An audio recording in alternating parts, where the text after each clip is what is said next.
अस्सलाम वालेकुम। आज हम बनाएंगे मुरादाबादी पुलाव की एक बहुत ही शानदार सी रेसिपी। बग़ैर पोटली के और बग़ैर यखनी के बहुत ही शानदार तरीके से बनाएंगे। इसका जायका बहुत ही लाजवाब बनकर तैयार होगा। तो चलिए मज़ेदार सा खुशबूदार मुरादाबादी चिकन पुलाव बनाना शुरू करते हैं। सबसे पहले हमने यहाँ पर चिकन को मैरिनेट करना है। तो इसके लिए मैंने चिकन लिया है 1 किलो। यहाँ पर मैंने लेग और थाई वाले पीसीस लिए हैं। पीसीस थोड़े से साइज़ में बड़े ही रखे हैं। सबसे पहले इसको हम मैरिनेट करेंगे। तो 2 चम्मच डाल देंगे फ्रेश लहसुन अदरक का पेस्ट। इसके साथ ही डाल देंगे चॉप की हुई हरी मिर्चें, तकरीबन 2 चम्मच इसके अंदर शामिल कर देंगे। इसके साथ ही खड़े मसाले हैं, 1 चम्मच साबुत ज़ीरा, 1 चम्मच सौंफ हल्की सी मैंने कूट ली थी, 2 तेज़पात के पत्ते, 2 से 3 दालचीनी के टुकड़े, छोटी इलायची, बड़ी इलायची, 3 बादियान का फूल है, लौंग, साथ में जावित्री का छोटा सा टुकड़ा है, साबुत काली मिर्चें। ये तमाम खड़े मसाले हम चिकन में शामिल कर देंगे। इसमें से डालने के बाद इसके अंदर दही डाल देंगे, 1 पाव दही है। इसके साथ ही डाल देंगे 1 से 2 लेमन का रस। इससे बहुत ही चटपटा सा पुलाव में फ्लेवर आ जाएगा। अब ये तमाम चीज़ें डालने के बाद हम चिकन को तमाम मसालों के साथ अच्छे से मिक्स कर लेंगे। अच्छा, इस पुलाव की सबसे मज़े की बात ये है कि इसमें खड़े मसाले और सिर्फ नमक का इस्तेमाल किया जाता है। इसमें कोई भी दूसरा मसाला नहीं शामिल किया जाता, लेकिन फिर भी ये बहुत ही ज़्यादा फ्लेवरफुल और टेस्टी बनता है। तो अब इसको अच्छे से मैरिनेट करके इसको हम पूरी रात के लिए रेस्ट के लिए रखेंगे।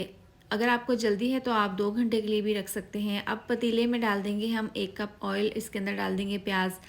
ये 3 अदद प्याज हैं, बड़े साइज़ के, बारीक काट कर डाल देंगे। प्याज थोड़े से ज़्यादा ही इस्तेमाल करने हैं, क्योंकि जब ये ब्राउन हो जाएंगे ना तो थोड़े से मैं गार्निश के लिए इसके अंदर से निकाल लूँगी। तो अब देखें इसमें लाइट ब्राउन सा कलर आ गया है। सब्ज़ मिर्च डाल देंगे 4 से 5, थोड़े से हाफ़ प्याज निकाल लेंगे गार्निश के लिए। अब जो चिकन हमने मैरिनेट करके रखा था वो हम इसके अंदर डाल देंगे। थोड़ा सा पानी डाल देंगे बाउल में डालकर। इस तरह से डालने के बाद इसको मिक्स कर लेंगे। इसको पकाने का तरीका भी बहुत ही आसान है और सिंपल है। अब यहाँ पर देखें चिकन मैंने शामिल कर दिया है और इस तरह से चिकन डालने के बाद इसको अच्छे से मिक्स कर लेंगे और सिंपल इसको हम कवर करके तकरीबन 2 से 3 मिनट के लिए पका लेंगे। अब यहाँ पर इसको पकते हुए तकरीबन 2 से 3 मिनट हो गए हैं। इसमें हम पानी का इस्तेमाल बिल्कुल भी नहीं करेंगे, क्योंकि दही का पानी और चिकन का पानी जो निकलेगा उसी में हमने चिकन को गलाना है।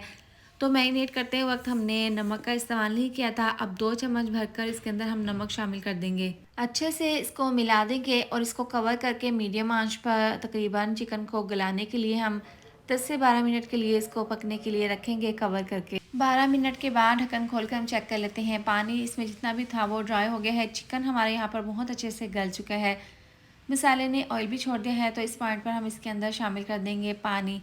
1 किलो मैंने चिकन लिया था और 1 किलो ही चावल। अगर ग्लास का नाप करें तो 3 गिलास चावल के हैं, तो इस हिसाब से 4 गिलास इसके अंदर मैं पानी शामिल कर दूंगी और इस तरह से पानी डालकर इसको मिक्स कर लेंगे और यखनी को यहाँ पर हम पकने के लिए रख देंगे। 2 से 3 मिनट के बाद देखिए यखनी अच्छे से पकना स्टार्ट हो गई है। तो इसके अंदर चावल डाल देंगे। वाइट गोल्ड बासमती चावल 1 किलो मैंने 30 मिनट पहले अच्छे से धोकर भिगोकर रख दिए थे। इसका पानी रिमूव करके ये तमाम चावल यखनी में डाल देंगे और इसको मिक्स करके यहाँ पर इसको पकने के लिए रखेंगे। आप इस पॉइंट पर नमक चेक कर सकते हैं। अगर आपको नमक कम लगे तो आपने इसी पॉइंट में नमक शामिल कर देना है।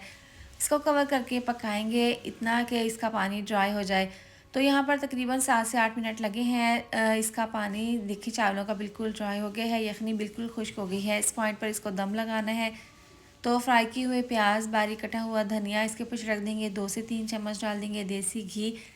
इससे बहुत ही अच्छा सा फ्लेवर आएगा मुरादाबादी पुलाव में।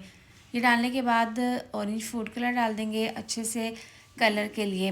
अब इस तरह से डालने के बाद इसको हम दम पर रख देंगे तकरीबन 10 से 12 मिनट के लिए। बिल्कुल स्लो आंच पर इसको हम दम पर रख देंगे और इस तरह से इसके ऊपर आप ढक्कन के ऊपर वज़नी चीज़ रखें ताकि स्टीम बाहर ना निकले।